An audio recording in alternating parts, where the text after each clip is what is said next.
ఆంధ్రప్రదేశ్ రాష్ట్ర వ్యాప్తంగా ఉన్న ప్రభుత్వ ఉద్యోగులకు మరియు రిటైర్డ్ అయిన పెన్షనర్లకు ఒక ముఖ్యమైన అప్డేట్ అండి.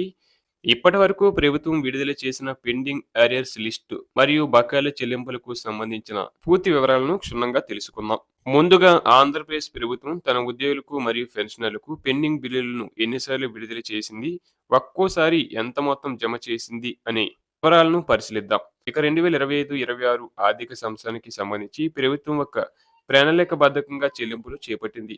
ముఖ్యంగా ఈ ఏడాది జనవరి 2026లో వచ్చిన సంక్రాంతి పండుగ కానుకగా ప్రభుత్వం భారీ మొత్తాన్ని విడుదల చేసింది.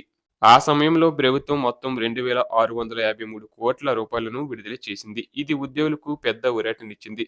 ఈ మొత్తంలో ప్రత్యేకంగా 1,100 కోట్ల రూపాయలను ఉద్యోగులకు మరియు పెన్షనర్లకు రావాల్సిన డిఏ మరియు డిఆర్ బకాయిల కోసం కేటాయించారు. ముఖ్యంగా 2018 నుండి పెండింగ్‌లో ఉన్న అరియర్ అమౌంట్‌ను ఈ విడతలో విడుదల చేయడం విశేషం. అంతకుముందు మరో విడతగా మార్చి 2025లో కూడా ప్రభుత్వం నిధులను విడుదల చేసింది. ఆ సమయంలో సుమారుగా 1,033 కోట్ల రూపాయలను ఉద్యోగుల బకాయిల నిమిత్తం మంజూరు చేసినట్లు అధికారిక నివేదికలు చెబుతున్నాయి. వాస్తవానికి ఆ సమయంలో ప్రభుత్వం ప్రకటించిన 6,200 కోట్ల రూపాయల భారీ ప్యాకేజీలో భాగంగానే ఈ 1,033 కోట్లు విడుదలయ్యాయి. అంటే ప్రభుత్వం మొత్తం 6,200 కోట్లు కేటాయిస్తే అందులో ఒక భాగాన్ని ఉద్యోగుల పాత బకాయిలకు ఇచ్చారు. మిగిలిన నిధులను జీపీఎఫ్ మరియు ఏపీజేఎల్ఐకి సంబంధించిన క్లెయిమ్స్ కోసం ఉపయోగించడం జరిగింది. తద్వారా పాత బిల్లులన్నీ ఒక్కొక్కటిగా క్లియర్ అవుతూ వస్తున్నాయి. ఇక ప్రభుత్వం గతంలో ఇచ్చిన హామీ మేరకు నెలవారీ చెల్లింపుల ప్రక్రియను కూడా చేపట్టింది.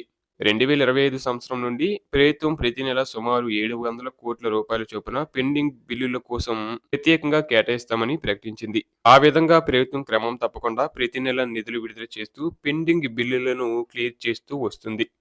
ఇక 2025 సంవత్సరం చివరి నాటికి అంటే డిసెంబర్ నాటికి దాదాపు 700 నుంచి 707 కోట్లు రూపాయల వరకు చెల్లింపులు జరిగినట్లు మనకు వార్తల ద్వారా తెలుస్తుంది. దీనివల్ల అప్పుడప్పుడు ఉద్యోగుల ఖాతాలో పెండింగ్ బిల్లులు జమ అవుతున్నాయి.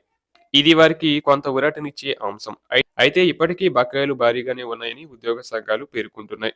ఉద్యోగ సంఘాల అంచనాల ప్రకారం గత ప్రభుత్వ కాలం నుంచి సుమారు 25,000 కోట్ల రూపాయల వరకు బకాయిలు పేరుకుపోయాయి. గత వైసీపీ ప్రభుత్వ హయాం ముగిసే నాటికి మరియు ప్రస్తుత అంచనాల ప్రకారం ఈ మొత్తం ఏకంగా 40,000 కోట్ల రూపాయలకు చేరిందని తెలుస్తుంది. అయితే ఇది కేవలం ఉద్యోగ సంఘాలు అంచనా మాత్రమే అని గమనించాలి. ప్రభుత్వం నుండి ఇంకా పూర్తి స్థాయి అధికారిక ఆడిట్ లెక్కలు వెలువడలేదు. అధికారిక లెక్కలు బయటకు వస్తేనే ఖచ్చితంగా ఎన్ని కోట్లు పెండింగ్‌లో ఉన్నాయో తెలుస్తుంది. కానీ సుమారుగా 40,000 కోట్ల రూపాయలు బకాయిలు ఉండవచ్చని అంచనా వేస్తున్నారు. ఇప్పటివరకు జరిగిన చెల్లింపులను ఒకసారి క్లుప్తంగా గమనిస్తే సంక్రాంతికి 2,653 కోట్లు డీఏ అరియర్స్‌తో కలిపి మార్చిలో 1,033 కోట్లు 6,200 కోట్ల ప్యాకేజీలో భాగంగా మరియు ప్రతి నెల 700 కోట్ల చొప్పున విడుదల చేస్తూ ప్రభుత్వం ముందుకు వెళ్తుంది. ప్రస్తుతానికి ఇంకా 40,000 కోట్ల రూపాయలు మిగిలి ఉన్నాయని సంఘాలు చెబుతున్నప్పటికీ ప్రభుత్వం తన ప్రయత్నాలు కొనసాగిస్తుంది. ఇప్పుడు ఉద్యోగులు మరియు పెన్షనర్లు అందరూ రాబోయే ఉగాది పండుగ కోసం ఎదురు చూస్తున్నారు. సంక్రాంతి మరియు న్యూ ఇయర్ తరహాలోనే ఉగాది పండుగ కానుకగా కూడా ప్రభుత్వం కనీసం 1 లేదా 2 డిఏలను విడుదల చేస్తుందని, అలాగే పెండింగ్‌లో ఉన్న బకాయిలలో మరికొంత భాగాన్ని చెల్లిస్తుందని గట్టిగా ఆశిస్తున్నారు.